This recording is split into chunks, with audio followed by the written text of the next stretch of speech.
Driving it home with Patti Vasquez, Patti Vasquez. From global conflicts to greenhouse gases, the folks refusing to wear masks says, and politicians getting caught grabbing asses says, she's driving it home with Patti Vasquez. Surprise! We're live! And we're joined by, once again, Elliott Serano, Chief Geek Officer of the Patti Vasquez Show, and the King of Geeks at Chicagoland. Right? Yeah, folks, just so you know, this was not planned. This was all kind of thrown together kind of last minute. Mm-hmm. I was told I had the night off. No, I think if I remember correctly, I think when we were leaving the studio, there was something about an hour had to happen, or I don't know. There was something like that. Okay. But no, it's a full show. We're here.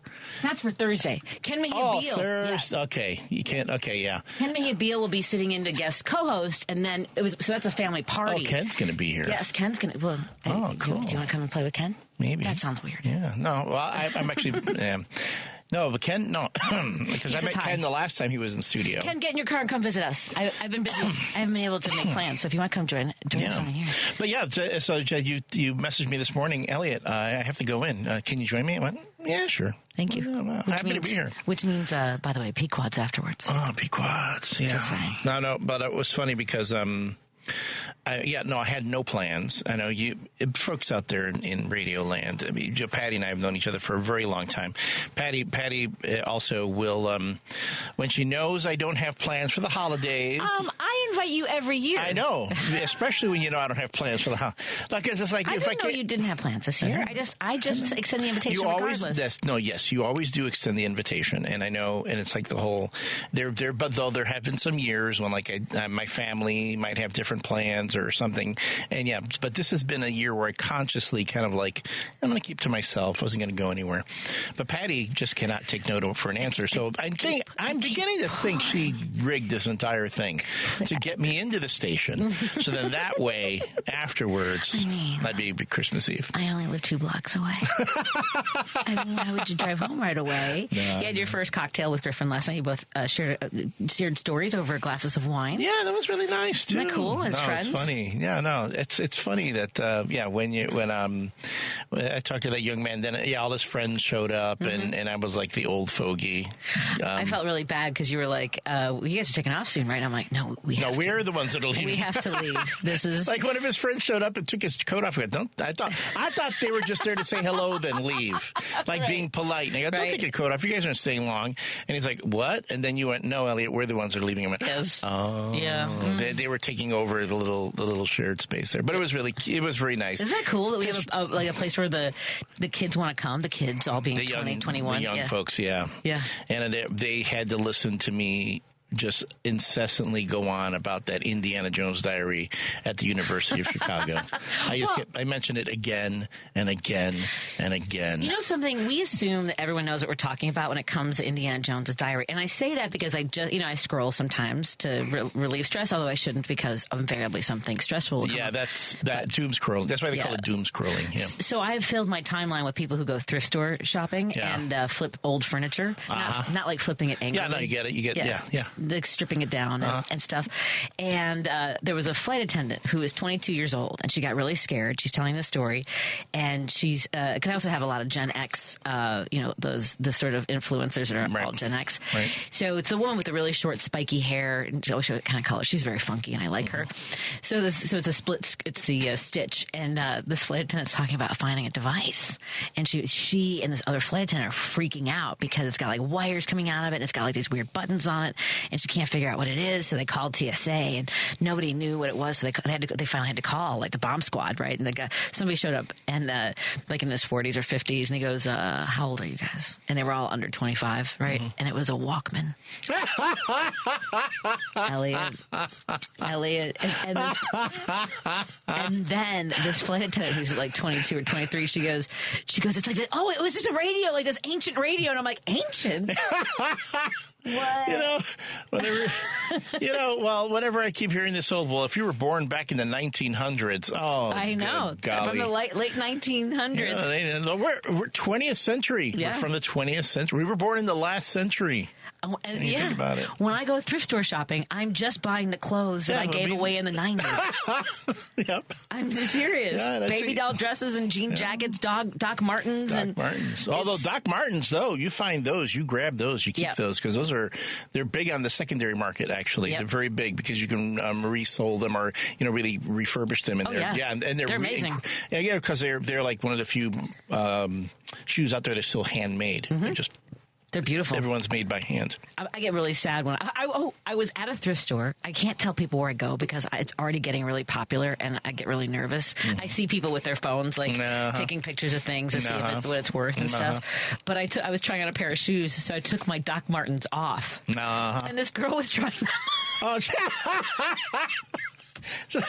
excuse me, but those are my shoes. I have to worry when I go into stores because my Christmas sweater.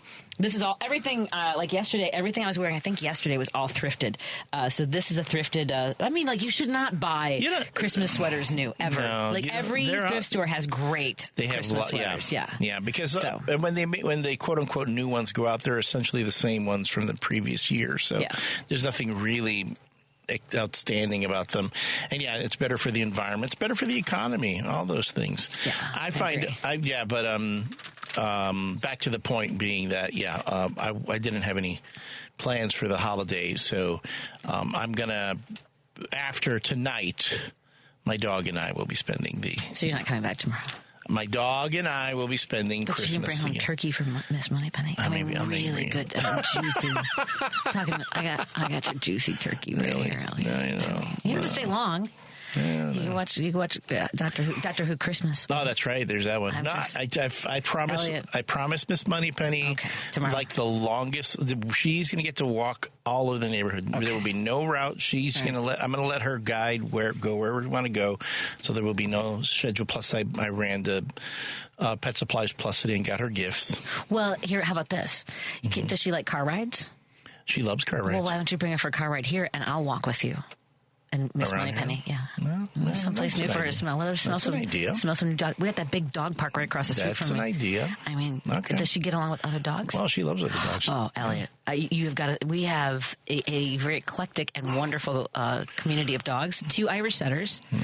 Steve's listening because I have dog envy. Yes. And so there's a giant schnauzer. Yes, I've seen that giant schnauzer. I've seen it. Yeah. Yeah.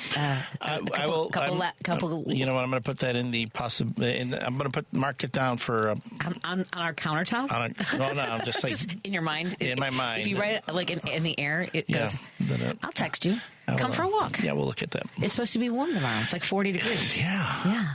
Everyone's going to be, I know that's everyone I know is like, wow, we're not going to get a white Christmas. It's going to be a drizzly Christmas, actually. People sad about that. Yeah, I'm sorry, I don't mean to laugh at you guys. Well, no, I don't mind. I mean, I'm my heating bill has not been what it could be, this past winter, so I'm not complaining.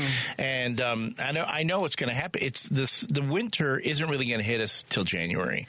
And that's when we're going to get hit with those big snows and, we're going to be shoveling our driveways, and I'm going to have to pull out my trusty little snow plow that's gotten me through the last few Christmases, or last few the last few winters. What kind of snow plow do you have? It's a like a Bosch or it's like a Joe something. I forget what it is. It's an electric one. Joe Blow. Joe Blow. I almost want to call it that. But what's funny is that it's a Joe. It should be. Yeah. If there's a snowblower called Joe Blow, they're missing out on that marketing. It's a great little snowblower though. The problem is that it doesn't have the battery. I had to get this extra long extension cord I plug it into the outlet in my garage, and then I just go up and down my driveway and I do the sidewalk out front. But I love that thing. But I haven't had to use it yet.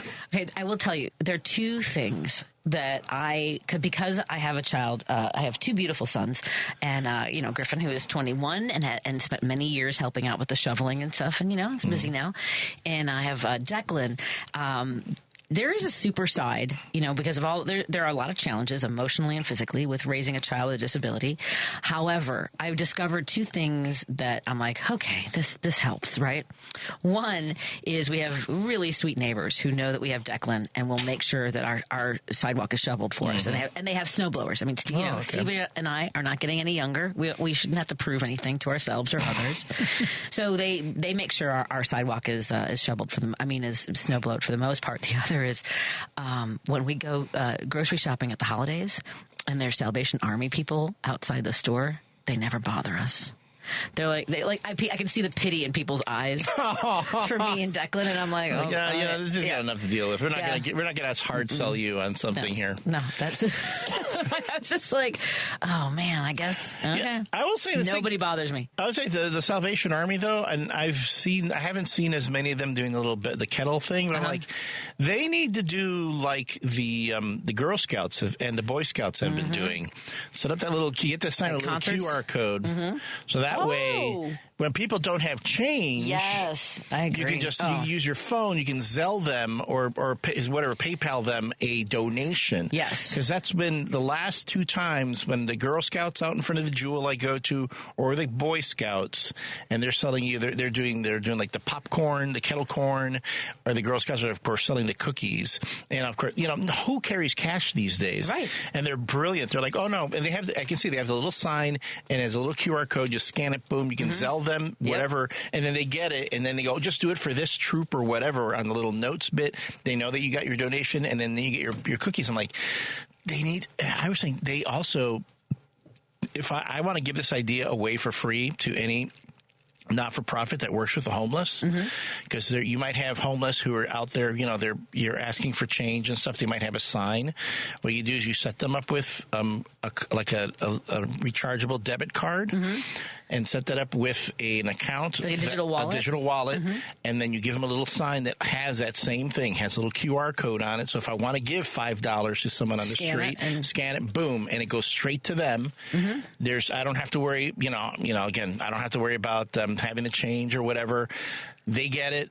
And then it can be like, then they're more than likely, people say, well, they're going to use it for drugs or whatever. No, they have a debit card. Now they can use it to buy a meal, to get something to drink or something like that. They're not necessarily, and then, but it's like that way, because I know most of the time when I see people on the street who are asking for, if I have that cash on me, if I have an extra few bucks, I'm going to give it to them. I go, look, take it here. You can use it. But I feel bad because most of the time I just don't carry cash. I'm trying to remember a comedian I used to work with that would, and used to carry around like wads of 20s to give to folks on the streets. And, but he would ask them to tell him a joke. I think I've heard that story. I can't remember who it was. Were you with us? Were you not with us one time? Might have been. Yeah, I can't remember. I'm blanking, too. But I have a faint recollection of that. He'll be like, make me laugh. Kind of a thing. Joke, right? Which is a lot of stress for somebody. But it doesn't have to be a joke. It just if you just made him laugh. Who was it? No, that happened to me once. I remember I was walking. What was it? It was a guy who had a sign up. And I forgot what it said. All I know is that I did laugh. Right. Anyway, and he went, come on, man, you got to give me that. I went, you're right. And I gave him like a few bucks. I go, look, dude, just because it was clever. It wasn't like, oh, I need money, I want this. It's just he had the thing up. I looked, I laughed. I thought, that's really clever. I need something for this. I need money for this. Boom, here you go. And I gave him and then, I said, good on you. I think you're right about the Venmo situation because it's easier than you think to start building up. Because I do the digital comedy show every week. I've been doing it since 2000, since the pandemic. So it's been whatever number of shows. And I use all the money. Like right now I have a nice, it's less than 1,000, but it goes up and down because I use that money to donate to other organizations. It's just like, and they have, as you mentioned, Venmo accounts. And also the bartender, I've only seen this really once or twice. I think at the Hubbard Inn and at the Laugh Factory, the bartender has their Venmo code up. See, they Should that? I like that too. That is good. I would like a lot of times, I don't know. I'm sure restaurant owners would get a little bit annoyed if their wait staff did stuff like that. Right. But it's because wait staff. Well, because you have to tip out. You have to go through. When you have to go through them, I had bad situations. If you don't have cash, is a thing. Yeah. And a lot of times that's the problem too. A lot of folks just don't have cash. I know when I go to eat somewhere, I like to tip. I like to tip in cash. Yeah, folks, it's so much better because then they get the full amount. Yeah. And then they can tip out. They can tip out more appropriately to the food runners, to the back. To the back. Yeah, as they say. Yep. But the Venmoing again, and I will always give money to someone who has a dog. I know. They go, they're just doing that. I go, yeah, but guess what? It is what it is, and that's where you hit me. Mm-hmm. Let's take a break here. We're hanging out with Elliott Serano, Chief Geek Officer of Driving It Home at Patti Vasquez, as well as the King of Geeks Chicago area. I guess we're trying to expand nationwide. Yeah. Oh, yeah. People are still mad at me about Dean Cain from yesterday. I'm still getting that. So, yeah. So the two things you catch people up soon during the show today is the Dean Cain situation and his non-really patriotic stance on things. Not very idealistic. Very un-Superman with the way things that he would say. And you'd explain to folks the obsession with the diary of Indiana Jones Journal. Yes, for folks who haven't heard the story, and it is if you thought I was obsessed before. Look out! Wait till you get to the end of the story. Maybe we have a U Chicago associated, and somebody from staff, from the faculty, from former students. If you're from the University of Chicago and you can help me, just stay by your radio. That's right. Stay by your radio because I have not one but 2 gifts to give away today. And right now, since I have 4 lines open, I'm going to do caller number 4. Does that sound good, Lady B? Okay, caller number 4. Let's give away. We'll do Fry the Coop, which is the destination for hot chicken in Chicagoland, giving a Southern original, a Midwest touch. Whether you want heat or no heat, I want no heat now. I know it's surprising. I'm no longer a heat girl. I got burned by a ghost pepper. We'll talk about. I think I told you that story. It's not good. Wow. Featuring chicken sandwiches, tenders, chicken and waffles, and now nuggets, all delivering happiness in each crunchy bite. Proudly not using seed oils, but frying all their menu items in 100% beef tallow. Stop by the Fry the Coop today at one of its many Chicago locations, from Oaklawn to Chicago to Elmhurst to Darien, Prospect Heights, Tinley Park, and Bolingbrook. You can have no heat, mild, medium, hot, or crazy insanity. I don't do that anymore. And to celebrate the holidays, Fry the Coop gave WCPT $25 gift cards as a little gift to you. So that is caller number 4. The lines are all lit up. So we should have a winner in a moment. There we go. We're going to open that up. Caller number 4 for your chance to win. You can still get in because I think we have a delay. There you go. Contests running on WCPT are open to listeners 18 or older and residents of the Greater Chicagoland. I can't do it all in one, Elliott. I thought I was going to be able to do it really fast, but I can't. Greater Chicagoland, Northwest Indiana area. 1 entry per person, 1 winner per household. Void where prohibited by law. Listeners may only win or qualify to win once every 30 days. Complete rules are available on our website at WCPT820.com by clicking the contest tab. And coming up later in the show, I do have a pair of tickets to see Kathy Griffin on New Year's Eve at the Chicago Theater. I'll tell you more about that when we come back on WCPT 820, the Heartland Signal. Joan Esposito, live, local, and progressive. People who listen to WCPT, you are bright, you are interested, you are interesting, and you are well informed. It is a gift for me to be here, and I appreciate it every day. We obviously couldn't do this without you. Joan Esposito, weekday afternoons 2 to 5 on WCPT 820. Hey Google, play WCPT. Streaming Chicago's progressive talk from TuneIn.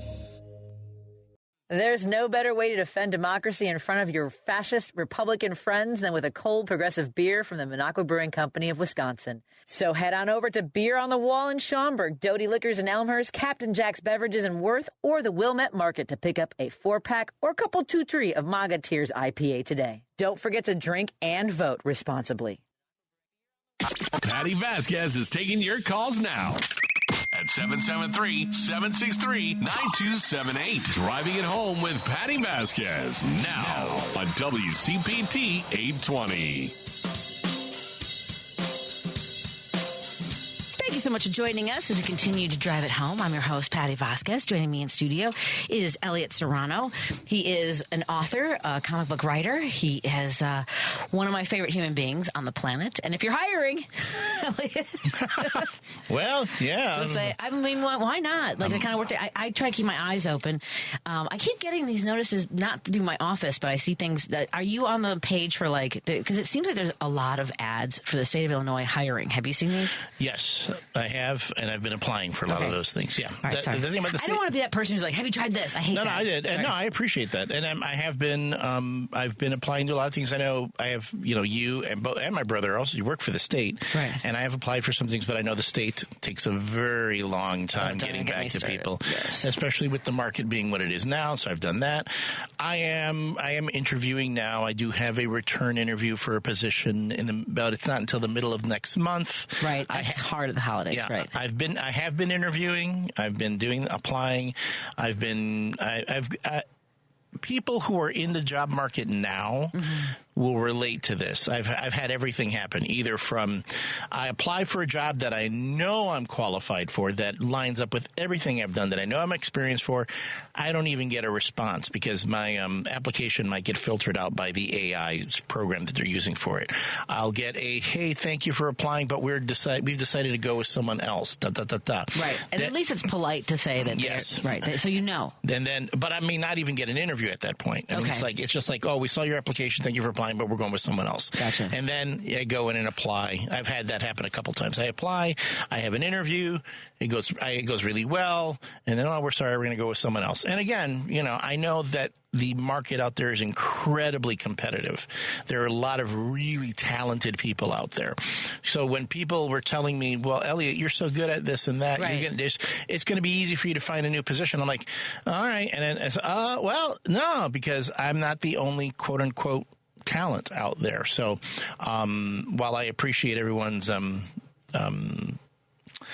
pep talks, sometimes it's like, geez, folks, it's like, I get knocked down, but I get up again. so yes, I am out there. I'm looking. I'm interning right now at a suburban radio station. We talked about that yesterday. It's an unpaid internship, but I'm hoping to learn enough that I can use those skills to, go on to other things. And I'm still out looking.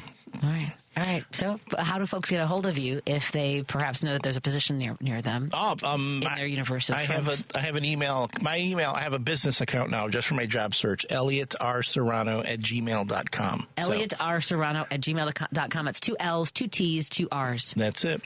ElliotRSerano@gmail.com. If you want to interview me, if you have a position, I've got a lot of experience in media, marketing, social media, program development. I spent close to 30 years at the Anti-Cruelty Society as a community outreach manager and programs manager. I was a director of marketing at the Hinsdale Humane Society. Currently working in radio ad sales. And I want to do something that's creative, and I have a lot of interesting ideas. I love working with people. I want to do something that's meaningful. I don't just want to sell things. I want to be able to make a difference in the community, and that's what I'm hoping to land on. And I will vouch professionally and personally for Elliott Serano. Just somebody who's loyal. But, I mean, you show up. You are dedicated and passionate, and that's why I like spending time with you. No, I definitely. If I'm going to do something, it's going to get the best of me. And again, the positions I was in before, the reason I'm no longer there is just COVID hit. COVID hit animal welfare very, very hard. In fact, the last two organizations I work with actually have had to make drastic cuts because of COVID. So if you're someone who's very affluent and you want to support organizations and me, especially animal welfare, the Hinsdale Humane Society desperately needs help. Okay. Desperately desperately needs help. You wouldn't know for them being in such an affluent community. They have had to cut down to the bone. Well, because so many people were adopting too during the pandemic, and and now all these animals are being turned into animal shelters. I follow. I have friends who are at the Animal Care and Control here in the city of Chicago, and good golly, are they getting slammed, overwhelmed? It's like the city of Chicago. They have some great people who work at the Animal Care and Control Center. And volunteers that work there. They are trying so hard to save as many animals as they can, and just when they think they're getting their head above water, boom. And then you see it on Facebook now. People are giving up animals left and right. So we're so sorry. We got to do this. We got to do that. Can't keep them. And don't get me wrong. Yes, that is incredibly. That it's unfortunately it's common. It's heartbreaking, and people are finding themselves in situations that they weren't expecting to have to give up their pets. So I'm never going to judge anyone who has to give up their pet. It's happening across the board, and it's overwhelming for animal welfare organizations. And that is like my nightmare right now. I do not want to end up in a situation where I'd have to give up my dog. So it's hard. Yeah. Folks, again, it's Elliott R. Serano at gmail.com. 2 L's, 2 T's, R, and then Serano with 2 R's. And Serano with an S too. Don't spell it like the guy on Major League, the baseball player, Serrano, who had to sacrifice a chicken to the voodoo, whatever. Oh golly! Well, at least he became president after that. It's like, you do a deep cut, I'll deep cut you right back to 24. Just saying. There we go. Oh, my God. Well, you brought up 24 yesterday with Dr. Daniela, who, by the way, while we were on the air, I forgot to tell you, I can't find anything that she's done actively in years. When we were at the other radio station at WGN and she would come in, she wanted to get paid. So we were like, okay, it was nice knowing you. I get that it's late. Here's the thing. I'm going to do the show anyway. Yeah. It's your opportunity to share. To be there. Yeah. I mean, Joey Thurman, our buddy Joey. Yeah. Remember, he's on like the Today Show and all that. They're not paying him. He's out there just to promote himself. It's kind of what you got to. That's the hustle. Yeah, I had a couple people that want, and I was like, okay, it's fine. Hey, again, I'll be here. I'll be here either way. Let's take a break here. I got a couple callers on hold, so I'll come back and get your calls in just a moment. We do have a pair of tickets coming up later in the show to give away for Kathy Griffin, who is performing at the Chicago Theater on New Year's Eve. So I'll let you know more about that, but you can purchase your tickets at Ticketmaster.com if you want to grab a pair of tickets. Let's take a break and come back in a moment and continue our conversation with Elliott Serano and, of course, you on WCPT 820 Heartland Signal. WCPT 820, Chicago's progressive talk, where facts matter. Patti Vasquez is taking your calls now at 773-763-9278. Driving it home with Patti Vasquez now on WCPT 820. Thank you so much for joining us for our drive home on this Christmas Eve. I was one of the reasons. Look, Elliott, let's be honest. I love you, and I always want you to come. Here's the thing. That's not just the holidays. I invite you over because it's also when I do a deep clean on my house. So just so we're clear. My family this morning, they were like, Griffin goes, yeah, that's Elliott really is going to go in that drawer. Like, I had taken apart. So I mentioned that I've been doing a lot of thrift store shopping and like watching people flip furniture. Do you know that desk that we have in the kitchen? It's a roll top desk, right? Yeah. So I was on like Facebook Marketplace, and that desk was for sale for like $800. I was like, $800, right? On Facebook Marketplace. Yeah. So I did an AI search of it. It is a teak antique. It's teak. It's a Scandinavian. Oh wow. But what's been bothering me? So it was my mother-in-law's. It was from her kitchen, and it was something I had asked for because it always made me think of her. Right. I have my father-in-law's dresser. I have I think it's her desk. So those there are items around the house that are the Joneses from Steve's side of the family. But it had the bottoms of the drawers would bow, right? So like it wasn't lined up with the track. Mm-hmm. Like the drawer line would line up fine, but the part like just the flat bottom of the drawer. So I had taken the whole thing apart today to like put that back on its track. Yeah. And Griffin's like, yeah, Elliott's going to be really happy that you did that. It's really going to make all the difference with Elliott's visit. So I'll be like, oh, look at that. I've been, I'm going to admit right now that was bothering me. It was bowing on the bottom. Thank Elliott, you. I bleached the grout in our shower, even though I know you're not going to take a shower at our house. I mean, the levels of, you help me get things done around the house. Like the panic mode, I think is acceptable to my family only when they know you're coming over. Yes. And I never judge. I don't You're very kind. Because you've never, you've been to my house once, and I don't even think you came in. I did come in once when you were sick years ago. It was a lot. Yes, I remember that. Your house was fine. It was cute. You didn't even really go all over. I think you saw my dining room. That was it. Oh. And I was, because I was sick as a dog. I was really sick. And then he came and dropped off all this medicine and stuff. Because I couldn't even leave the house to get stuff. I remember. Yeah, but you've never, my house is I do that same thing where now it's starting to get a little clutter here and there, which is for me kind of starting to bother me because I'm I don't want to be like that guy, I have a heart attack in my house and then the EMTs come in and they see stuff piled all over the house and stuff. And, well, we have had a conversation about this in our house because you mentioned that you had a dream the other night about Nathan luring you to the other side. Yes. So we want to know if we can put a life alert on you. We're wondering if we can give that to you for Christmas. We would like to be your in case of emergency. In case of emergency. It's funny. It don't get me, first, of course, you are always welcome to do a wellness check on me. I've actually had that with my siblings. I go, hey, do not feel bad if you want to do a wellness check. Okay. If you want to call just to see how I am, because I'm not always communicative. I know that. And there are times, yes, it's funny. You were not the first person to microchip you. Yes, express concern after that part. Okay, folks, for those who obviously if you're not following me on Facebook, what Patty is referring to is I had a very vivid dream last week where I was lying in bed and this is I'll go through it quickly. I know you have people waiting to come on the line. Sorry, even Jim just had. Yeah, sorry, even Jim. I'll get through this quick.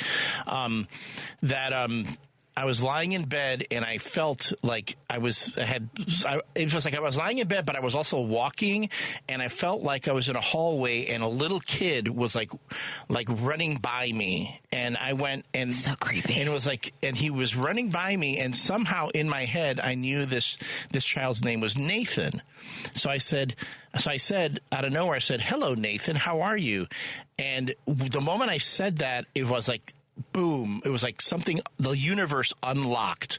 Nathan, this presence giggled ha, oh, look, oh, you're the grown up. I'm not going to talk to you, but he runs by me. Right. And then this bright light shines in my face and I see the great expanse of the beyond, but it's bright light. It's shining in my face. And I remember remembering, part of my brain is going, dude, you're asleep right now and your eyes are closed, but you're seeing this bright light.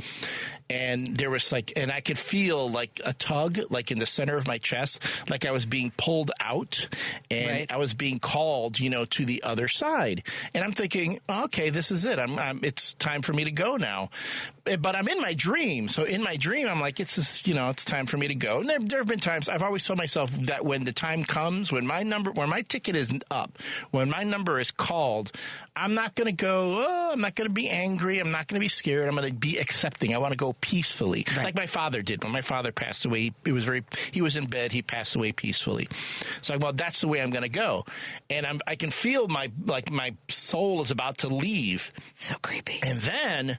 But then my dream brain remembered in my waking brain that, dude, if you die right now, you're going to leave your dog alone.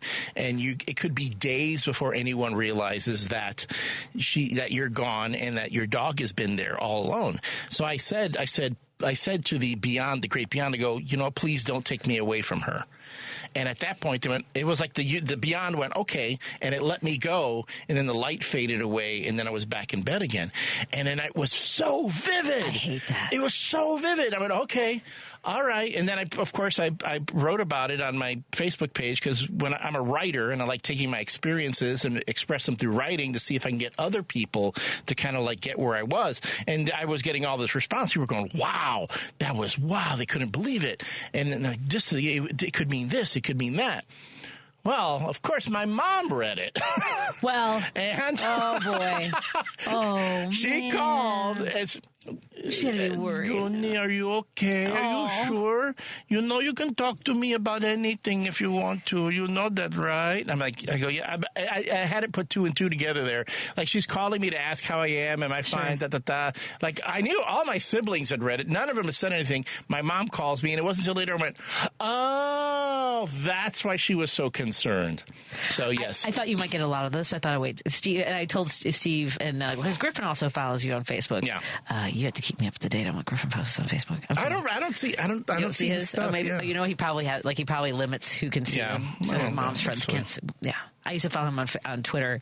And then one day he posted, I think my parents both left the house forgetting their anniversary again, lol. That one I saw. That was how I got blocked on Facebook, on Twitter. Because he was like, wait, because I don't have a good poker face. Yeah. That's how I remembered.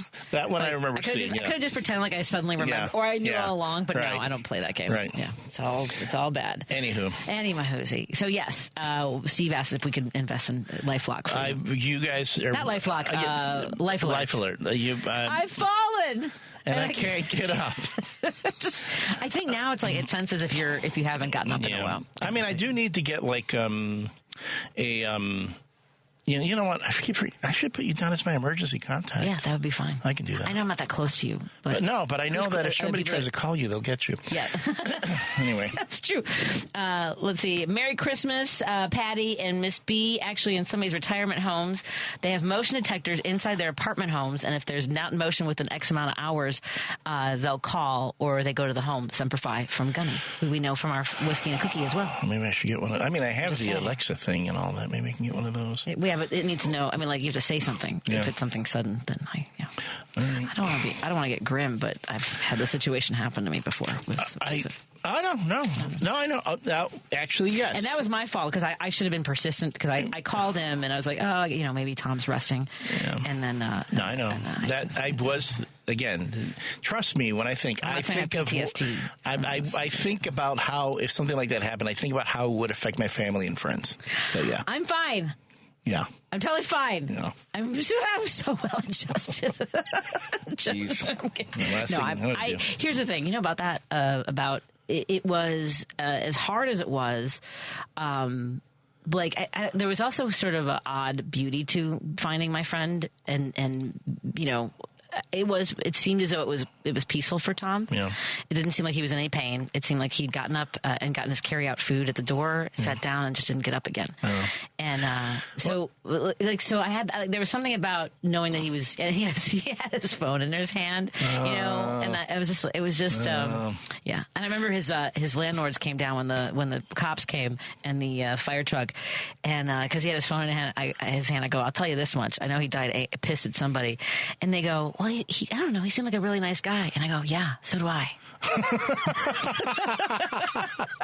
Tom was a good guy. He was the Tom best. Was a good Cheers guy. to Tom. I've made a mistake in our planning for the evening, by the way. I thought I had time to order Pequods, and they no longer deliver, and it's kind of outside of my wanting to drive. So I think I'm going to take a chance on deep dish in the neighborhood. I think it's what I have. But sorry, family. Let me see if they're still doing deep dish. Where? Oh, there it is. Okay, yes. All right, let's take a phone call. I know our friends Eve and Jim have been hanging on there through our back and forth a little Sorry bit. about that, folks. Oh, please. I think it's okay. Eve, how are you doing? You're on with me and Elliott Serano. How are you doing tonight? Great, how are you? We're good. Patty and Elliott. Hey. Happy Hanukkah, Merry Christmas. Happy Hanukkah, Merry Christmas. What's up? I'm going to be celebrating Christmas at St. Benedict's tomorrow. Where at? St. Benedict's Church. Oh, St. Benedict's. Excellent. Is that where you've gone traditionally with your family? Yeah. Mm-hmm. What's your favorite part about the season? Is it food? Is it being with family? The music? Everything. Food, family, friends. Yeah. Cats and birds. Yeah. There you go. Just getting together with everyone you love. Well, I love that, Eve. Thank you so much for calling and wishing us and our audience a Merry Christmas. Merry Christmas and Happy Hanukkah to everyone in your circle. Yeah, thank you. Thank you. I didn't want to ask Eve if she knew anybody from the University of Chicago. I'm going to be bothering everybody with this. I'm going to do that. It's okay. I'm not bothered. We have to tell a story. Let's get to Jim first. Hey, Jim, what's on your mind, my friend? Hey, hold on a second. Sorry, Jim. Hey, Jim. Yeah, I'm a little disappointed this Christmas. I expected an invitation down to Mar-a-Lago. Mine too. Sure. The way I understood it was the president-elect was supposed to be my secret Santa, so I was to see what I was going to get from him. But I understand the itinerary. He's going to have all the social media moguls down there to discuss business, and he's going to have what's interesting, what I wanted to hear was Clarence Thomas was going to bring 6 of the judges down there to sing Silent Night. He was going to lead the chorus. So, I missed a great party. That's what got me mad, And not only that, but I know, believe it or not, I know a politician in Iceland that I could get to. And I was thinking about talking Trump into buying in Iceland or Musk or one of those guys. Iceland is, an interesting property. It's nice and cool. It's nice and cool in the summer. It's kind of cold in the winter. But I missed the invitation. That's all. And I'm really disappointed. You imagine a shindig down there at Mar-a-Lago? That should be a riot, Yeah, no kidding. I missed out on the job offer. I mean, considering the way they're hiring people. I mean, I've got just as much experience with policy as many of those folks, that are in there now. I've been on the radio. I guess you have to have a media thing. I guarantee, Elliott, you can beat those guys in a minute, any of them. I mean, seriously. Seriously. Yeah, what department do you want to run? That's a good one. That's a good one. I want Department of, whoever handles the forest fires. Was it, like the Department of the Interior? Interior? Yeah. So that way I can go to California and tell them, hey, you got to rake these leaves up. The reason you're having all these fires is because you're not raking your leaves. That was nuts.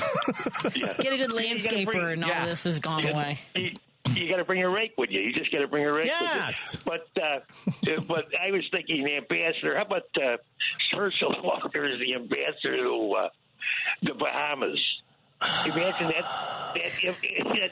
he's idiot down there. Well, he's going to live there, right? He'll be at the embassy. You'll just find him on the beach. They'll give him a nice hotel room down there. Yeah. Oh, what a group! And then what's his name's father-in-law, the ambassador to France.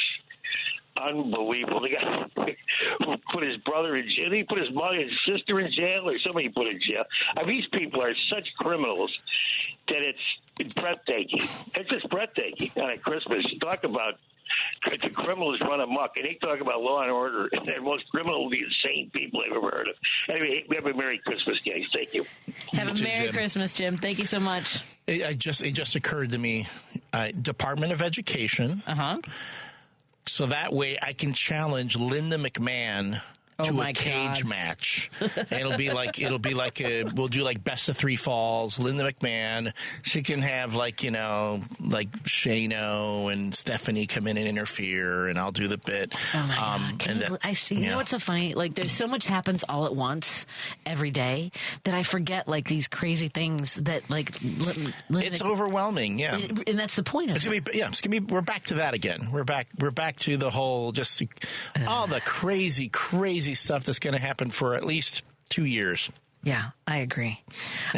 Elliott, you mentioned that you like everything on your pizza except for anchovies, but are there things that you like more than other things? I prefer the meats and the colored vegetables over the like the mushroom, which really has no color. It's like beige. Okay. Duly noted. Although I will have it. If you're going to get the deep dish from that place that you've gotten from before, I remember thinking there's nothing bad on those. Nothing bad on it. That's fair. Okay, we got that. But I did not know. Yeah, and then as the head of the Department of Education, then I can go to the University of Illinois and ask for them. The University of Chicago, and ask them to present me with I'll have like Trump sign me an executive order, because all I got to do is just make sure I'm like the last person to leave the Oval Office at that point, because that was pretty much what everybody knew. If you were the last one to leave the room, whatever idea you pitched him was whatever he went with that day. So I just got to make sure I'm the last person in the Oval at the end of our staff meeting. Go, hey, Indiana Jones Diary. And while you're at it, can we find out that whole thing about the UFOs? I mean, do we have those UFO bodies like in Area 51? I love how He's like talking about the drones. He knows all about the drones. Oh my God! But it's the government and the government. And I'm like, dude, you're the government now. Oh, but I can't really talk about it because that's the government. Mm-hmm. You got briefed on it, and he's being all coy. Yeah. And I'm like, just come on. I say for the next 4 years, let's rip the Band-Aid off everything. Let's talk. They keep having all these hearings about aliens, right? That the U.S. military or the Pentagon's been hiding proof of aliens. They have these guys who testify before Congress saying that we've got it, although they've never seen it themselves. Right. It's all anecdotal, but they know it's there because they heard about it from someone else. Okay, come on. Dude, just go. Let's go in there. Let's reveal it all. Let's go. I mean, he already gave away. He gave away plenty of state secrets the last time he was president. Remember when he gave away that we had a U.S. submarine off the coast of South Korea? You know, he tells on the air, we've got subs in international waters right by Korea. He's telling folks. He talks about the hypersonic missiles that we're not supposed to talk about it. But we've got hypersonic missiles. We do that. He gives away an Israeli asset to the Russian ambassador. And we're like, oh, but that's just him. He's going to declassify whatever information he wants. Because they normalize crazy. Yeah. So I'm like, okay, come on. Tell us I want to know about the aliens. And while we're at it, the Lost Ark of the Covenant is probably in Area 51 as well. Let's go in there. Let's open some crates. Oh my! We all know Raiders of the Lost Ark was inspired by a true story. Elliott is eager for more information. If we're burning it all down, at least let's hit the fun stuff. Let's take a break here. We're hanging out in studio with Elliott Serano, our Chief Geek Officer, and you can follow him on TikTok. I got a little something. In the King of Geeks Chicago on TikTok. Yeah, and then you can see the post I made about Dean Cain that's got everybody all mad. Let's talk more about that when we come back on WCPT 820 Heartland Signal. This is WCPT 820, where facts matter. You're listening to Driving It Home with Patti Vasquez on WCPT 820. Thank you so much for joining us as we drive it home this lovely Christmas Eve. And Elliott Serano, our Chief Geek Officer of the Driving It Home show. He is the King of Geeks in Chicago. And you can follow him on Twitter. I'm not on Twitter. None of us are really. No, I've left that. I haven't deleted it. X is a cesspool. I'm on Threads, though. You can find me on Threads and Instagram. But it's my name, Elliott Serano. 2 L's, 2 T's, 2 R's. Excellent. But if you want to find stuff about me that matters, just Amazon.com. I have my own author page if you want to see the books I've written. And which page? Amazon.com. I have my own author page on Amazon.com. Excellent. Just do a search, Elliott Serano. Boom. All my comics will show up. Fantastic. We have a couple texts. Susan from Wheaton says, Merry Christmas, Patty. Did you mention Nick D? I did not mention Nick D. I miss him too. However, I was going to go through and see the last time I texted him. I used to invite him on the show and he never responded. And I don't know if it was just, sometimes we talk about how like sometimes no answer is your answer. So he just maybe didn't feel comfortable. I don't know. Sometimes I don't answer. Yeah. So. It doesn't stop you. Although when I don't answer you, it's because it's like I get so many different. My messenger is all funky, and I'll look at it and go, there are like 4 or 5 messages. I'm on individuals and group chains on Messenger. Right. So Whiskey and Cookie has one. Yeah, blah, blah, blah. I'm like, okay, hold on, wait. And then I go, oh, crap, someone that's been like, I've left someone on red. Oops, And then, but just for folks, Nick D's got a podcast for folks. Yeah, if you were in because Esmeralda Leon, our good friend, is on that podcast with Nick D, so you want to look for him on there. Yeah, there you go. Perfect. Dave in Hoffman Estates. We know where you are. You're in Hoffman Estates. Hey, Dave, what's up? Yeah, Patti Hoffman Estates. Hey, Patty. Hey, Elliott. Merry Christmas to you guys. And Elliott, when you were first mentioning about the one where you're doing some of the radio training and that for no pay and stuff right now, did you guys happen to catch the story late last week where MSNBC negotiating pay cuts with night anchors Joy Reid and Stephanie Rule? And the cable channel been kind of nosediving since the election and that. And then when Rachel Maddow earlier in the month or so ago, when she had agreed to pare down her $30 million salary, all of that stuff kind of stem from after Morning Joe and Mika, just kind of going down, Yeah, well, I can tell you right now, media certainly, I mean, it's been the case for a while. I mean, media it's just not. You can work in media for a while. It's the folks who get those $1 million contracts are very, very rare. Mm-hmm. You can work in television for decades and not make more than a standard, salary. I know friends of mine who've worked for Channel 9, Channel 7, CIU, and they never made any more than whatever I might have made, like when I worked in not-for-profit. So those, when you hear about, like I remember it was Diane Burns back here in Chicago for a while back. She was one of the last like $2-3 million contract, and then when they got to them, they said, "Oh, we can't do this anymore." I think at WGN, I came in and it's funny because I got into industries just as the bottom was falling out both times. Stand-up comedy in the '90s, and then radio. And I think the last host who had a really big deal at WGN was Spike O'Dell, the morning host. Yeah. And I saw the numbers of like what the sales were like between when he left and when they were renegotiating contracts with like Steve Cochran, with John Williams, with all that stuff. Because when we moved out of the Tribune Tower, some of the sales department left all of their paperwork behind, like all over their offices. It was crazy. At any rate, yes. People aren't getting big contracts. The money, I mean, unfortunately, you saw like the big deals were like Howard Stern, Joe Rogan, like, it was serious. Yeah, and even that's not as big as it was, too, because I know Sirius XM is now cutting back on their expenditures. They're not going to be investing so much in streaming. Right. I know the Rogan podcast, as popular as it's been, it's also kind of on the decline. I mean, still big millions, for a podcast, still millions. I mean, you can't complain with that. But yeah, and the thing too with ad sales, the really frustrating part is that the streaming companies, the big corps, they've like sucked up all the oxygen when it comes to any ad revenue, which is ridiculous because especially when you talk about like sports and the like, you have the Los Angeles Dodgers, with a $3 billion television contract because of what they thought would be ad revenue, and it's not even panning out. They're going to be those things. Even Major League Baseball is starting to correct too. That the kind of money that they thought was there for media rights and revenue isn't what they thought it would be. Mm-hmm. Yeah, but it's just ironic. It was right after the election got finished with, and then when Joe and Mika first made a beeline down to Mar-a-Lago to kiss the ring, and then it just the ratings dropped, and slowly now they got to start thinning out the wages. It seems like. No, you're right though. It doesn't help when you have what you expect to be a hostile administration that's going to be kind of coming after you. Don't get me wrong.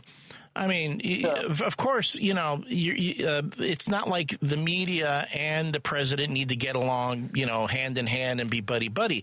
If you have a sort of antagonistic relationship, I don't have a problem with that. I think that's healthy when it comes to media. But, that's not what media does it for. They do it for money.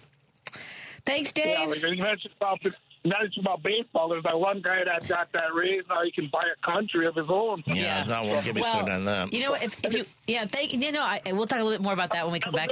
Thank you so much, Dave. I saw a thing. We'll talk about this when we come back. That theater and baseball and in-person sports are going to be bigger because of AI. Interesting. We'll see. More after this on WCPT 820 Heartland Signal. We're so glad you're here with me and Elliott Serano on Christmas Eve. You're listening to WCPT 820 because facts matter. Driving it home with Patti Vasquez, Patti Vasquez. From global conflicts to greenhouse gases, the folks refusing to wear masks says, and politicians getting caught grabbing asses says, she's driving it home with Patti Vasquez. this is such a delightful Christmas Eve because I'll be spending it with my family, and I get to spend it with one of my best friends, Elliott Serano, joins us in studio. We also want to say hello to our friends listening on KTNF AM 950 Minneapolis, St. Paul, the progressive voice of Minnesota. What up, Minnesota? And Matt McNeil, who broadcasts here in the evenings at 9 p.m. We pre-recorded an interview, so I think it's a new to you show, and I think that's going to be after New Year's, so it's sometime next week. He's taking a lot of radio hosts take the whole 2 weeks off. I don't know if you remember when I was at the former radio station at WGN. I'm fine saying it. I would say, but I didn't like taking time off. Remember, we would work on Thanksgiving. Yeah, I remember Thanksgiving. Oh, that was so much fun. New Year's. Yeah, I remember what was it? When was it when we'd have our pajamas? I'd come. Oh, that was just spontaneously. We had a slumber party one time. Yeah, but I remember one particular holiday. Was it New Year's we did the pajama party? It might have been New Year's. Yeah, because I came in my Chewbacca onesie. Mm-hmm. Yeah, we all. Lady B's like, what kind of parties did I miss? Oh, Lady B, you missed some parties. Yeah. Just saying, it was a good time at the other station. Yeah. So much so that people are asking me about the schedule there now. So Raina, I do want to let you know. Raina's Raina didn't mean to text me. I think they're going back and forth between which is fine. Yeah. I'm glad that you're here in any way. I'll take it. I don't know if Steve and Johnny are on tonight. I know that they post today's their I believe is their anniversary. So they are celebrating. So happy anniversary to Steve and Johnny, who I adore. And you can, by the way, Raina, if you're on Facebook, Chuck Snitchler and Diane Peterson, I think some other folks, run a WGN past and present for radio and television. And you can join that group as long as you aren't mean. They prefer that. I know that Chuck had to manage that a lot when I was at the station. I think I followed. Chuck. Yeah, right. Yeah. So Chuck and Diane and some of the other folks, I'm grateful that you include me on a lot of the posts. Like when I'm performing live, they'll always promote that, which is really sweet. And thank you. A little ditty about Chuck and Diane. I'm sorry, that was stuck in my head. But yeah.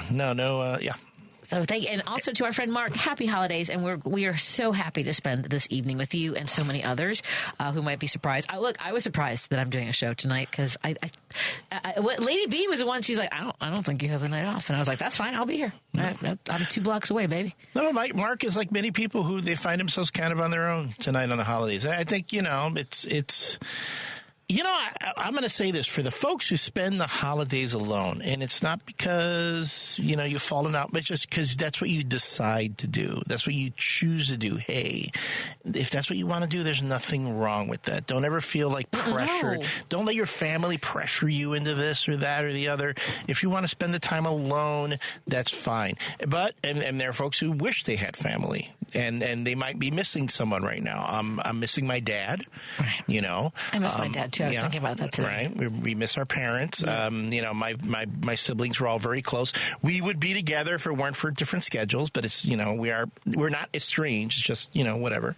But yeah, try to find a little peace where you can. And, if you can't be with someone physically, call them, FaceTime them, do something. And if you've chosen not to be with family because they cause a lot of stress in your life, that's okay too. It's like that happens a lot around Thanksgiving and, okay. This is going to be a sensitive topic for some folks, like Mother's and Father's Days. Yeah. Where you're being told, to celebrate your parents. I mean, I celebrate my mom, but for those of us who have had very complicated relationships with our parents, and maybe whatever that might be, the whole range of things.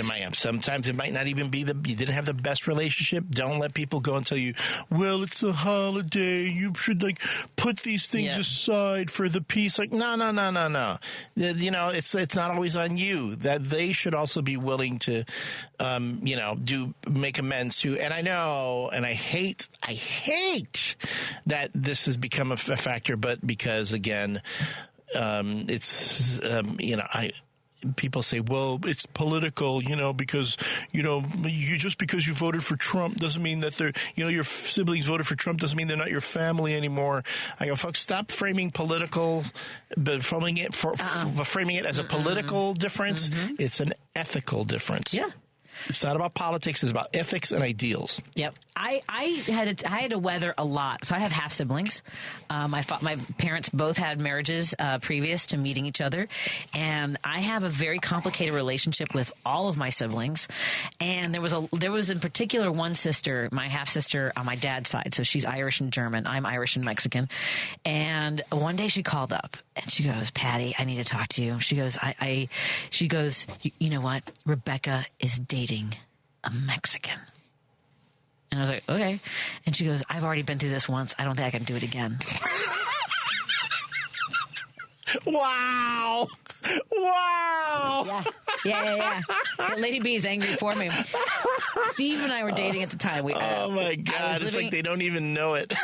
and I was just like, no, I don't. And I remember I used to keep a bottle of tequila in my freezer. And it might be why it's vodka now.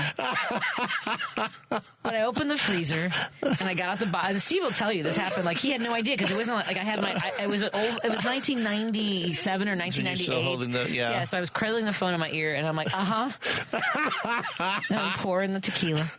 And she's telling me this, and I just don't think she knows how much it's going to impact the rest of her life. And by the way, Lady B, she married the guy, and her daughter just graduated from nursing school. Her beautiful, my beautiful great niece, which I know that only because of Facebook, because that wasn't the worst of what happened between me and my sister.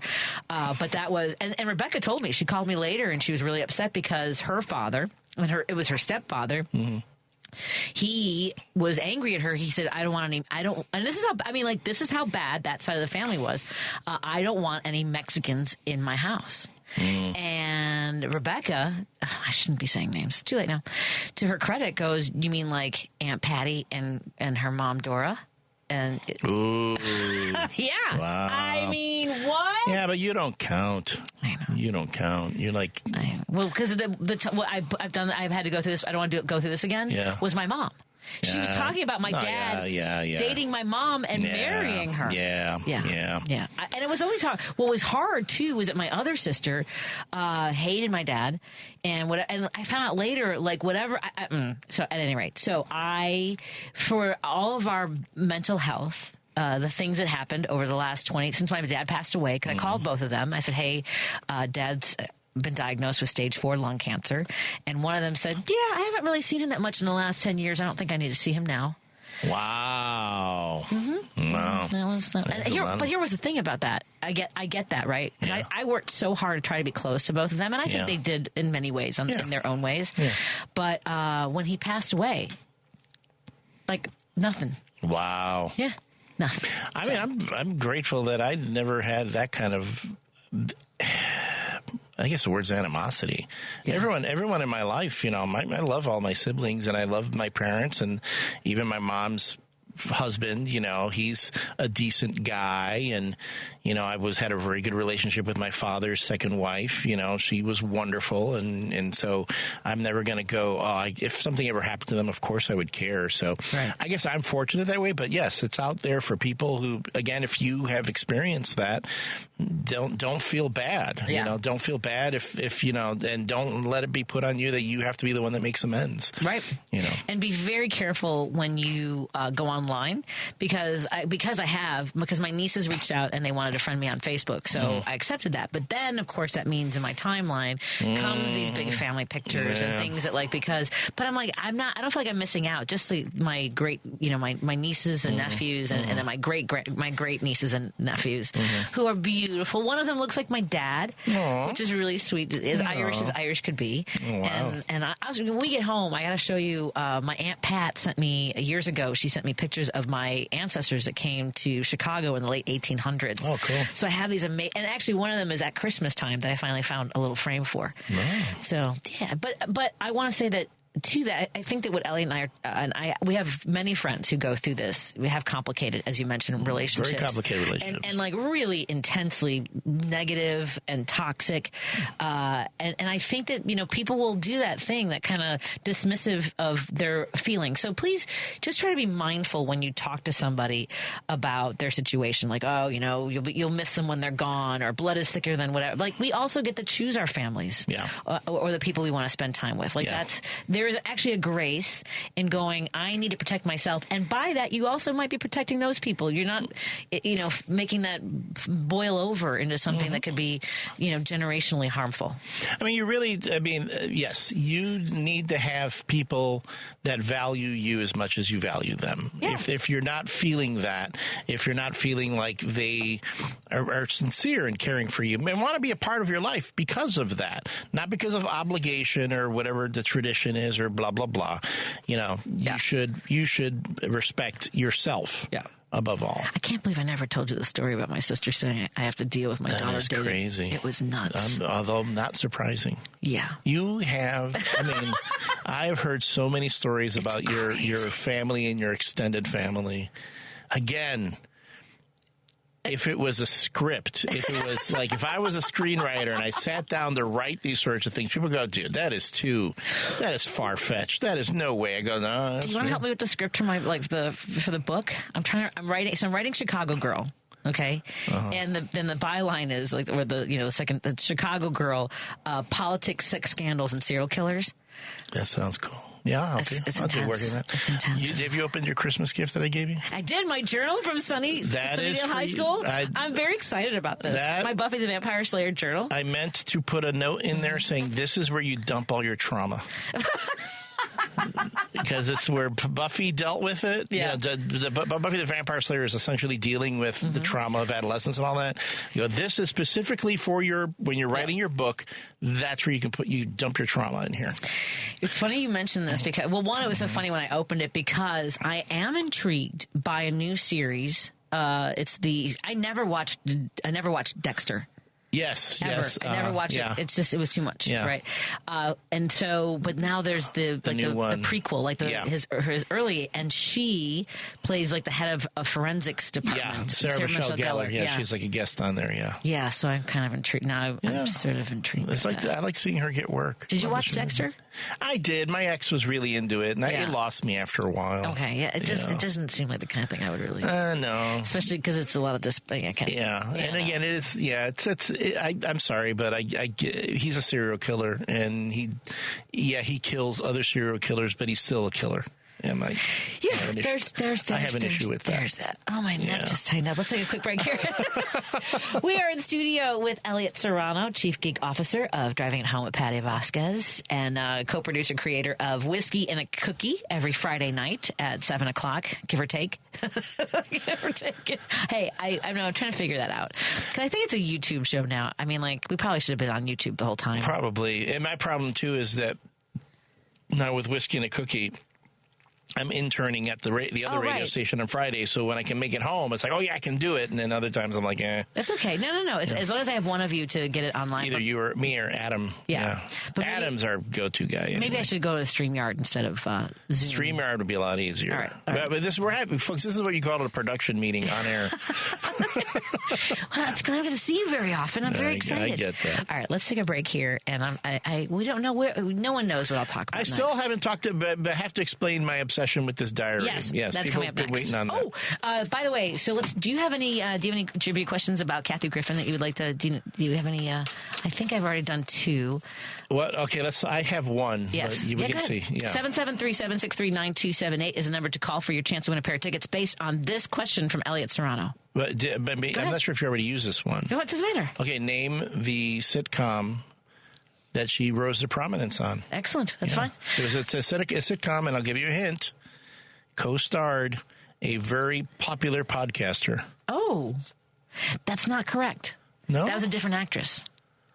No, she was. Oh, wait a minute. That's a different actress. That's really funny. Sure? They were both redheads, popular on sitcoms at the same time. Hold on, okay. That's so funny. What sitcom? Oh my God! I'm thinking about the gal from. I'm thinking about the gal from. She's great. Yes. What sitcom did Elliott Serano just incorrectly think that Kathy Griffin was a part of? Yeah, I'm thinking about the actress who actually was on Seinfeld. Yes, no, this gal was on Seinfeld, but it was not Kathy Griffin. So 773-763-9278 for your chance to win a pair of tickets to see Kathy Griffin, who is a passionate advocate advocate for the LGBTQI plus community and for women and other disenfranchised groups, and is a cancer survivor herself, and she advocates for her community. She's a hilarious, fiery redhead, and she's bringing her My Life on the PTSD list to the Chicago Theater on December 31st. Celebrate your New Year's Eve with belly laughs. A limited number of great seats opened up starting at $43.50. Go, hurry up and grab your tickets right now. Purchase tickets at Ticketmaster.com. Contests running at WCPT are open to listeners 18 or older and residents of the greater Chicagoland, Northwest Indiana area. One entry per household, one per person. One winner per person, one entry per person. You know what I meant. Void were prohibited by law. Listeners may only win or qualify to win once every 30 days. Complete rules are available on our website at WCPT820.com by clicking the contest tab. You thought I talked fast before. Ha ha! More after this on WCPT 820. Lansing. WCPT replay. Where is our resolve to fight rather than enable fascists? What happened to our principles, our commitment to democracy? Now, this isn't how Democrats used to do this. LBJ ate the Republicans' lunch. Franklin Roosevelt, he called them and the people who backed them economic royalists. He said, these economic royalists complain that we seek to overthrow the institutions of America. What they really complain about is that we seek to take away their power. And our allegiance to American institutions requires the overthrow of this kind of power. Republicans called FDR a tyrant and a communist, and he laughed at them. They said he'd destroy America. He steamrolled them. Where is this generation's FDR? Where are the Democratic Party's heroes? Where are our spokespeople? Where is their outrage? Keep listening to WCPT 820 because facts matter. Alexa, play WCPT. WCPT from TuneIn. You're listening to Driving It Home with Patti Vasquez on WCPT 820. Thank you so much for joining us as we continue to drive it home on this Christmas Eve. We are live tonight, and then starting tomorrow, it's going to be a best of cavalcade for all of our shows, I believe, including Richard Chu's show, Chu's Views, and it's going to be a guide for a look back at 2024 with some of his favorite interviews, including Congresswoman Robin Kelly, Lieutenant Governor Juliana Stratton, Illinois Attorney General Kwame Raoul, and amongst many others, Michelle Duster and Karen Byrne of the podcast. What's the name of the podcast? True Blue Politics. Choose Views weekday mornings from 6 a.m. to 8 a.m. on WCPT. And also Jonas Bazito will have the best of her show. And then Thursday, Terry Ryder will be back and talking to Jane Charney, Associate Vice President for Local Government Affairs at the Jewish United Fund. And those are some of the highlights. I think that we threw people off with our trivia questions, so we'll take caller number 3. Yeah, caller, because I cheated. It was wrong. That's not cheating. And I'm sorry. So caller number 3, just call. It's not cheating. Call and get these tickets. It's funny, too. I'm going through my Facebook memories, and it's showing me the last time I was on your show on Christmas Eve. Yes, when was that? And this was 2 years ago. Oh, so we were here. We were here. And afterwards... What did we do? What? I went back to your house. You're making this sound a little tawdry. Yes. No, yeah, right. No, it was... back to my house. Right, yeah. And you guys made me watch while you were sleeping. Oh, Steve loves that movie. I will tell you right now, that is one of I know. That's his remote dropper. You were so cynical about the way it was filmed. I was. No, because here was the thing, and here's the thing, and this is the thing that I will not forget. I will not forget this. Beyond the fact that the movie just did not get me until I was like at the very end. Like Sandra Bullock's little speech at the end saves the movie. Sweet. But here's the thing, is that you had that motion smoothing on your brand new television. It was your brand new TV. Yes, you were like, that's right. And it made it look like it was on videotape and not film. And you guys are going, we don't see what's wrong with this. I'm going, it looks like a soap opera. It looks like it was videotaped. And you're like, did you used to tape your soap operas? Yeah. I'm like, what? I'm like, and then you're like, it was like, I was having a hard time watching it. And I'm logged at that, and my Facebook memory says, while you were sleeping on Amazon Prime, can't get past it. It looks like it was filmed on videotape. And you guys the whole time were like, Elliot, we don't see the problem. That is actually an issue that so many people are having with the high-def television. The high-def televisions. And like they go to like a relative's house, and it's like a thing that happens automatically on the television. And some folks, like, they don't care. and then other folks are like, "Oh, I got to change this." Yeah, well, here's the thing. If you come over, you can change the settings on our television. I'm not going to worry about it. I'm not going to worry about it. Well, you also forget, one year we watched with you Holiday Inn with Fred Astaire and I was listening to you talking about that. Yes. Yeah, and it was like we were watching Holiday Inn. For the most part, because you loved it, and I remember going, "Oh, this is kind of nice." Da, da, da, da, da. And then the scene with the blackface came. It was Abraham Lincoln's birthday. God, yeah. you were so embarrassed. Like you forgot that was in there.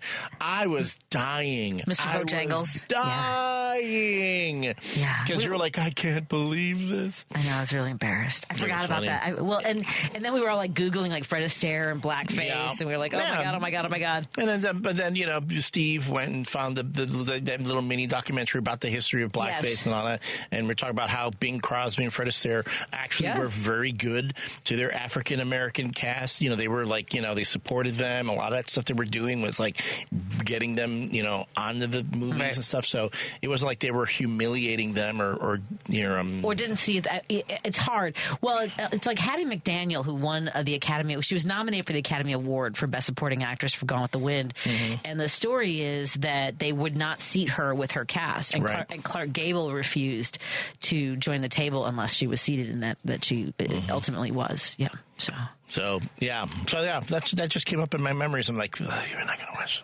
Have you ever seen Gone with the Wind? No. Interesting. No, I've never seen that one. It's like it's because of my childhood. Like everyone who looks at me like I'm crazy when I don't know bands or who's singing a song. Like I feel the same way about like classic movies. Yeah. It was like Paul Farvar, our friend Paul. We were at a venue that had like one of those collages of classic movies from the 1930s and 40s, and I could name every single one. And not just because I knew them, but also I had that collage when I was in college. There you go. No. That was my poster. Like everybody had like Monet's, and like remember that was in Buffy too. Yep. Remember they were like the vampires would slaughter these students and then take all their artwork, and it was like it's another Monet, it's another the Prince of that was so my college dorm was like I had Bull Durham poster. God, this is so funny. I had Bull Durham poster with the I like slow wet kisses. Like I had that whole that monologue. I had my collage of classic movies. I had a Gone with the Wind poster. I had a Singing in the Rain poster. I've never seen Singing in the Rain either. Okay, we had to take a break here. 773-7639. I know we're not even talking holiday movies, but Griffin just saw White Christmas, which is essentially a little bit of a rewriting almost of Holiday Inn. It's the same concept where it's only open is that at the the one holidays. with Bob Hope? No, it's with Danny Kaye. Okay. But it also has a military aspect to it, which is really sweet at the end. I think that the ending of White Christmas is quite beautiful. Oh. So let's take a break here. We'll continue our conversation. Let me know what your favorite holiday movies are. And I think we have to find out again, what is Elliott's obsession with this diary? Is it a diary, a journal? What is this? Yeah. Dr. Jones, Indiana Jones. It's Indiana Jones's diary, which ended up at the University of Chicago. Which I still contend they should just create one and say it's like, just have like their own Easter egg. Their own house, yeah. More to this on WCPT 820 Heartland Signal and KTNF AM 950 Minneapolis, St. Paul. Chicago's Progressive Talk, WCPT 820, where facts matter. There's no better way to defend democracy in front of your fascist Republican friends than with a cold progressive beer from the Minocqua Brewing Company of Wisconsin. So head on over to Beer on the Wall in Schaumburg, Doty Liquors in Elmhurst, Captain Jack's Beverages in Worth, or the Wilmette Market to pick up a 4-pack or couple 2-tree of MAGA Tears IPA today. Don't forget to drink and vote responsibly. You're listening to Driving It Home with Patti Vasquez on WCPT 820. Thank you so much for joining us for the last 2 legs of our drive home on this beautiful Christmas Eve. Joining me in studio is our Chief Geek Officer of the show, Elliott Serano, also the King of Geeks Chicagoland area. And he has been on a mission to locate the diary of Dr. Indiana Jones. And I remember seeing, I can't remember what theater, because I can remember some of the theaters. Like I know where I saw E.T. WCPT, which was at Old Orchard Theaters. I remember seeing Star Wars at the Gateway Theater over here on Lawrence Avenue. Just to name a few. I believe I saw Empire Strikes Back at the Norwich Theaters. I saw Back to the Future at the Pickwick. I cannot remember where I was when I saw Indiana Jones, and I remember loving it. And I remember was it that one? Was it the Temple of Doom or the first picture, the original Indiana Jones, where one of his students, when he's giving a lecture, she blinks and on her eyelids it says "Love you." Love you. Yeah, that's Raiders. Okay, Raiders of the Lost Ark. Yeah. So tell us about this diary and why you insist on asking my son Griffin, who is a student at the University of Chicago, where Dr. Jones taught. Okay, so Indiana Jones was a student at the University of Chicago in the 1920s. It's something that is brought up in Raiders of the Lost Ark in the very beginning, where they said he studied under Abner Ravenwood at the University of Chicago. Okay. And then that would be later explored in the Young Indiana Jones Chronicles, when we see Indiana Jones in Chicago bartending at a speakeasy and attending classes. Is it the Green Mill? I'm sorry, go ahead. Yeah, really. Maybe that's where the diary is. Well, who knows? I'm sorry. I mean, but the diary comes later, actually. Okay. So so he would then be bartending or waiting tables at the speakeasy and getting into meeting Sidney Lumet as part of the jazz scene in the underground. You know, where you had all these black musicians that were performing in these segregated businesses. Right. So, but anyway, beyond that, this was a while back. This was when I was working for the Chicago Red Eye. Someone mailed a replica of the diary that Indy's father mails to him in Indiana Jones and the Last Crusade. Right. It's the Grail diary, where Henry Jones Sr. keeps all the little clues in his quest to find the Holy Grail. Okay. And to keep it out of the hands of the Nazis, he mails it to his son, who at that point is teaching at Barnett College. And let's just say then hilarity ensues after that. So, and needless to say, that particular prop is highly sought after by Indiana Jones collectors. There's one they have a couple in the Lucasfilm archives. Adam Savage of the Mythbusters has made several replicas himself. He used to work for Lucasfilm. He worked for them. He worked for Industrial Light and Magic, and that they're very highly sought after. At least the really good ones are very highly sought after. Somehow one got mailed to the University of Chicago, and no one knows why. And they thought the folks in the admissions department at the University of Chicago were like, someone sent this to us. Someone made the connection. Oh, yeah, that's right. Indy did go to school here. And the theory was that maybe it was sent to them because it was part of an application to the university, and they wanted to be very clever with their application. Like, hey, interesting stunt. Yeah, boom, here, gone. You got my attention. I got your attention. Well, I'd be a great student here. To this day, I have not found out how that diary ended up, who sent it, and so on, so forth. And since then, even when I was working for the Chicago Red Eye, and I have friends from G and all that who went there and got to see it, I have yet to actually see this particular prop replica, which was, as far as I know, property of the University of Chicago. And I'm saying, look, Indiana Jones went to the University of Chicago. That's where he studied. It would make perfect sense to me that they would keep said prop, let's say, in the anthropology department, which is where, it's anthropology and archaeology. They don't have just archaeology anymore. They combined it. Yes, I've met a student who was in the anthropology department, and I kept asking him again and again, do you happen to see the diary? Is there any way I could see the diary? And he would keep saying, as everybody from the University of Chicago would tell me, A, no, I haven't seen it. B, I didn't know it existed. But C, I'll look into it for you. I have never gotten to letter D, meaning I found it or it's no longer here. So time and time again, I have said, if someone from the University of Chicago knows where this diary is, I would love to see it, because that to me would be as close as I could get to holding the real prop from the movie, because we're talking this thing was kept at the University of Chicago. And we were so close to having a Lucas Museum here in which is how we met. Yes, that's how we met. Yeah, that's how we met. The Friends of the Park. That thing they've broken. That thing they've already. Have you seen the pictures of it in Los Angeles? No. It looks incredible. It looks incredible. Have you driven by the construction of the Obama Presidential Library? Not yet. It looks like something out of Star Wars, like some sort of ship, and it doesn't look like it's from the good guys. It's very Empire. The aesthetics are very severe, is all I'm saying. I also applied for a job at the Obama Museum. That's a good idea. Yeah, I haven't heard from them. Well, they're not open yet. I know, but I mean, it's like they're whole building them. And I know they're getting like but they're already posting positions. Right. Oh, so I mean, I applied for their community outreach. So yeah, you never know. Never done a lot of work. I do want to say hello to our friends that are watching on our live stream, both on YouTube, hi everybody, and on Facebook, and a special happy birthday to Karen, and happy holidays to all of you. Thank you for joining us. And Lamont, I want to thank you for your Christmas card. It was greatly appreciated, as well as I've got a couple of, my friend Paul sent me a Christmas card. I'm trying to think of all the cards we got. Did we get one from Dave? I think we got one from Dave from Hoffman. I can't remember all the cards. Thank you, everybody. It was very kind of you. And don't feel like you have to, folks. I am catching up on all my Christmas cards.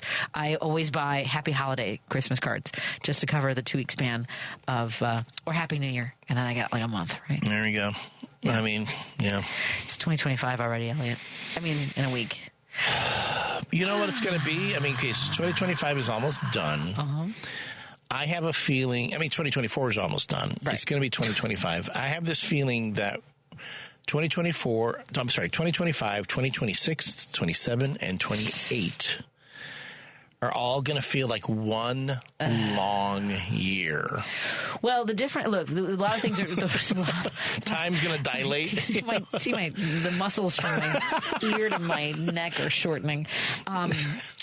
I will say this. I mean, for me personally, right, it's horrifying because we know how bad it can get. Like, people are like, well, this is different this time. Like, we went through a pandemic that was so catastrophically managed that hundreds of thousands of people needlessly died.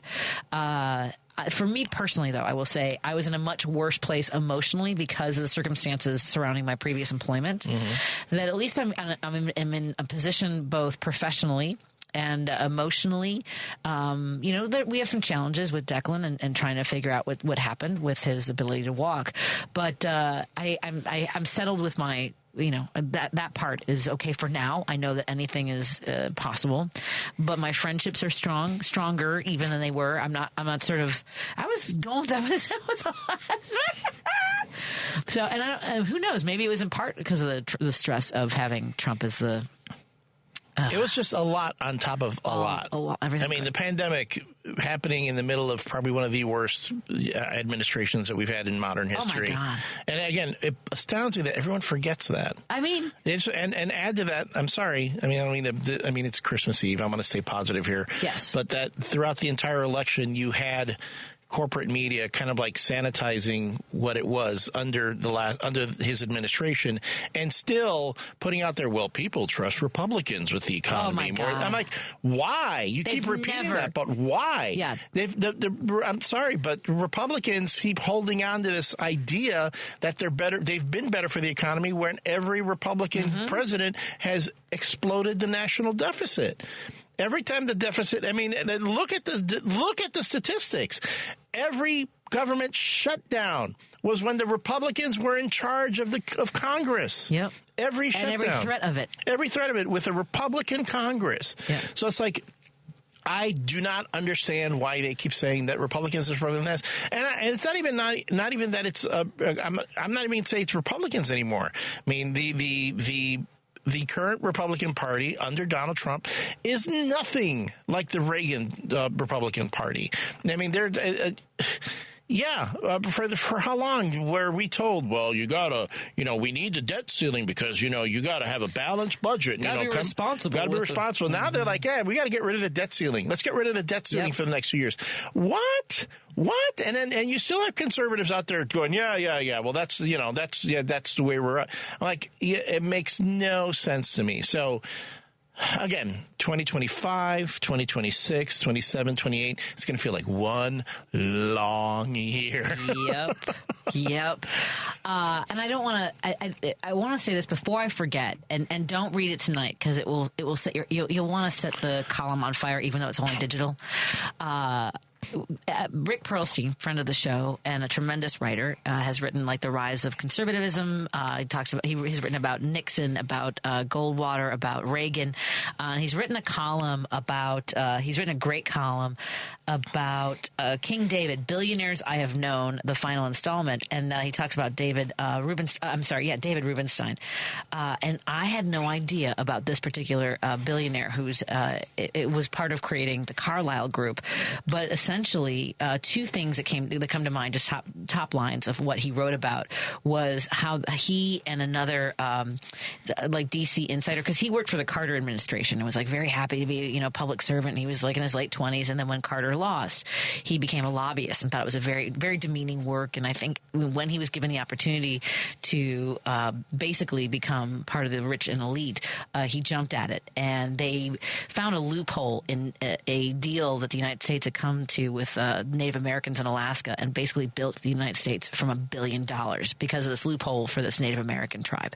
And then the other thing was they were involved in the bankruptcy of Manor Care. They bought up all of this care for the elderly, like retirement homes and elder care, which, by the way, Governor Rauner was also in that kind of hedge fund space that we talked a little bit about. Yeah, see, like I said, let's come back and talk about fun stuff. Let's go anyway. If anyone wants to find me that Indiana Jones diary again, or they have really good, I cannot afford like a really good replica of it. So if you are an Etsy person out there, or you're someone who's really into that and you want to trade me a diary for something, I'll talk to you. So would you need someone who does like 3D? Like, it's not a 3D thing because it's paper and book binding. Because I have a friend who makes lightsabers for Amazon, by the way. Oh yeah, I've got one. I've got a good one though. So I've always see those from time to time, and I do have like a cheaply made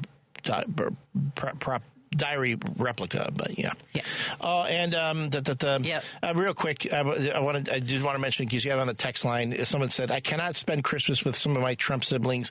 One is just giddy with excitement. Another wears a Trump hat and sends me a propaganda DVD. I don't understand why face stuff. The whole thing with the merchandise and the Trump hats and shirts and flags, even when Obama was president, I don't remember Obama supporters out there constantly wearing the shirts and flying the flags and wearing all this gaudy stuff. And then once he was no longer president, we put the stuff away. Yeah, I have it in a drawer. It's my keepsake. Yeah, I'm like, maybe what we need to start doing is pulling out our Obama stuff and our Biden stuff. Well, a woman in the South said she was cold. It was chilly where she lives, and so the sweatshirt she grabbed happened to be her Harris Walls sweatshirt, and she was at a grocery store, and this guy said, she didn't win. This is the voice I hear. Yeah. No, she actually was talking about it. Yeah. So she's a black woman, and she said this guy was like, she didn't win, don't you?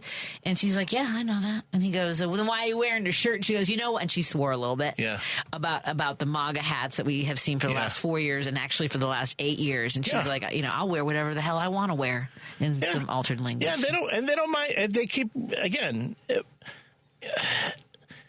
it's cheap stuff, too. It's not even like really cool stuff. It's made cheap. in China. Made in China. And the design looks like something that a high schooler did. And come on, you're Trump.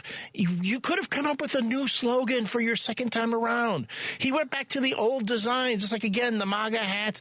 Update your stuff. Yeah. Why not something like shark or batteries in the water? Let's take a break here. We'll come back in a moment on WCPT 820 Heartland Signal in studio with Elliott Serano on this drive home on Christmas Eve. Chicago's Progressive Talk, WCPT 820, where facts matter. You're listening to Driving It Home with Patti Vasquez on WCPT 820.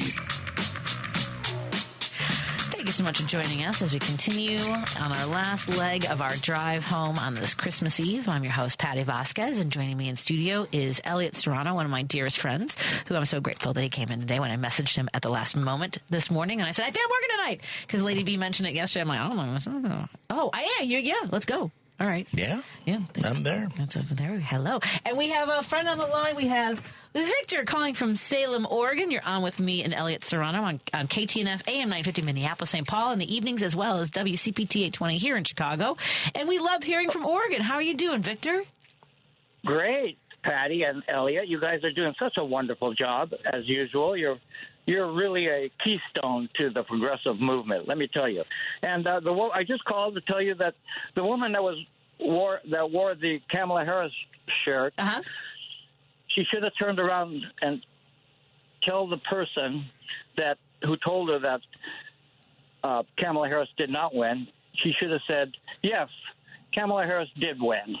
This election was stolen, and Donald Trump is not my president. That's what I would have done. Troll him back. Just troll him back. Yeah. I mean, because here's, what's in the idea that Trump still doesn't believe he lost, or says he didn't lose under his own administration, right? But he did win under Biden.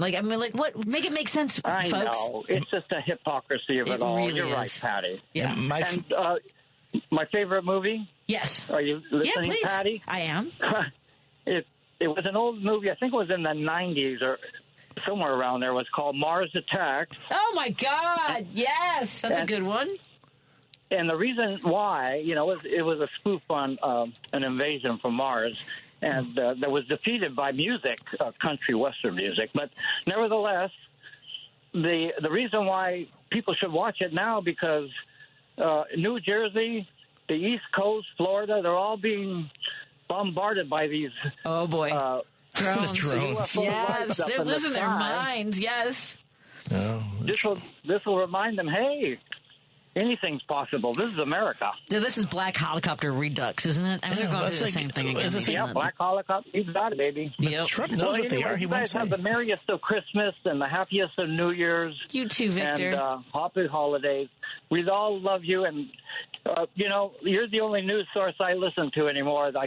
I can't listen to mainstream news. They're such hypocrites, and they still disseminate misinformation, you name it, baby. It's all propaganda. And slanted. 1,000%. I agree with you. Thank you. So, Victor, great to hear from you. You have a wonderful holiday, too, okay? Okay. Take care. All right. You as well. Yo. What were you going to say, Elliott? No, say Mars Attacks was Michael J. Fox is in that. Sarah Jessica Parker. Tim Burton directs it. It's based on the trading cards by Topps, and came up with the whole thing. Yeah, I remember Mars Attacks came out the same year as Independence Day. Yes. So those were the two alien invasion movies that were competing at the box office. Independence Day would go on to be like this huge hit. Mars Attacks was kind of like a cult following type deal. Still, really unappreciated. You know, one of my favorite relationship in Independence Day is Jeff Goldblum and the guy who plays his dad from Taxi. Judd Hirsch. Yeah. I love that freaking relationship.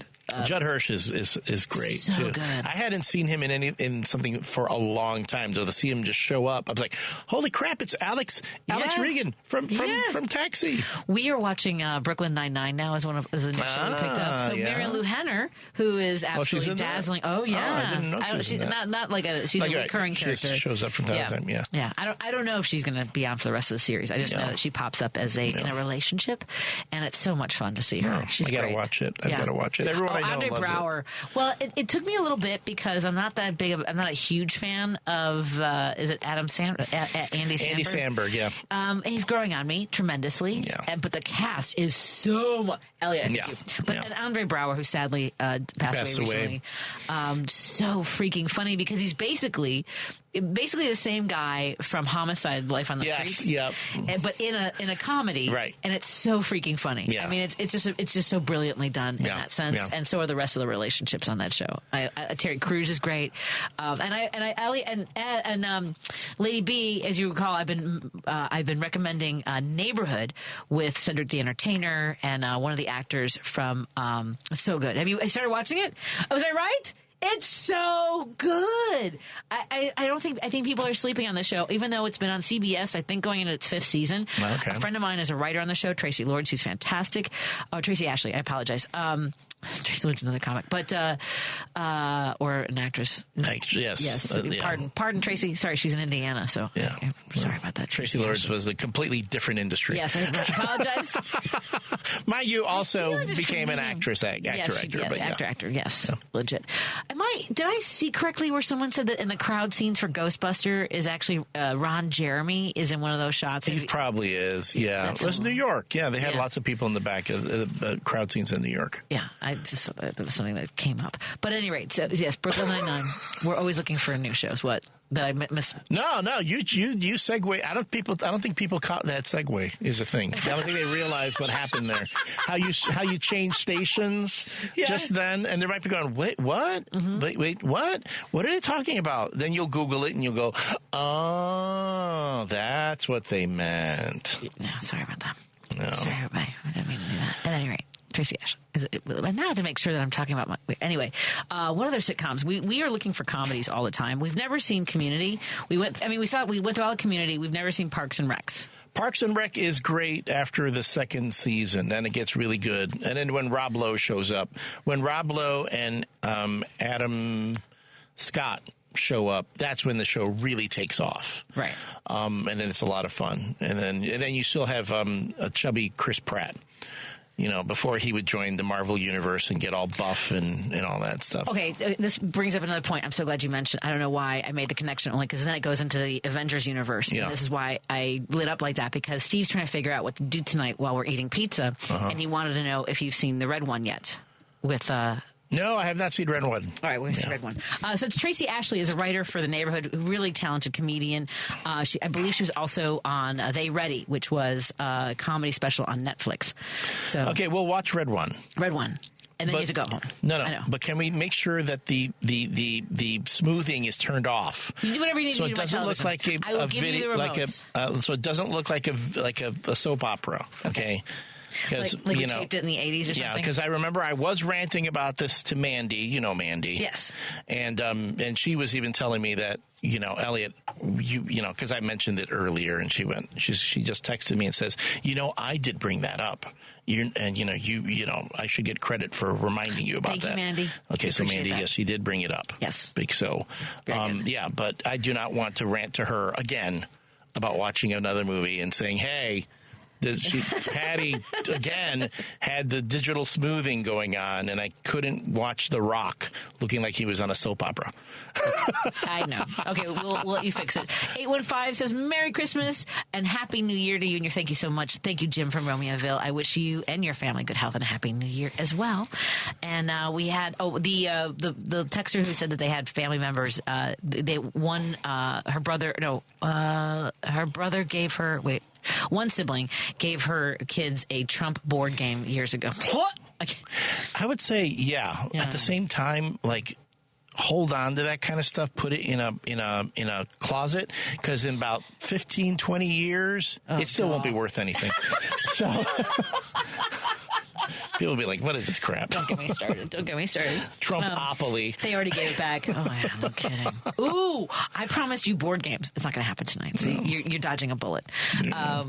At any rate, Lady B, I love you. Thank you so much for everything. I'll have a wonderful Christmas Eve. You're back here tomorrow, Lady B? I'll come by and visit you. Maybe Elliott and I will stop by and say hi and wish you a Merry Christmas. I'll bring my dog. Yeah, you can meet my dog. Yay! Excellent. Oh, yeah, we've made some wonderful plans for the holidays. Again, thank you all so much. I hope that you are happy, healthy, and safe where you are right now, and that you find some joy in the holiday season. take a deep breath, enjoy yourselves, enjoy yourself regardless of the situation, I hope. So, Elliott, thank you for joining us. And remember, don't leave the fireplace on. Santa will singe his buttocks. Unless you have it on the television. So now you must come to my house and hear the extended conversations about our streaming fireplaces. You'll enjoy it tremendously. I like the one by the river. The other ones seem dangerous. Like there's really the logs are too long for the fire pit. They're outside this. Okay. Yeah. Bye, everyone. Have a lovely evening. Randy Rhodes is up next, followed by Matt McNeil. Bye.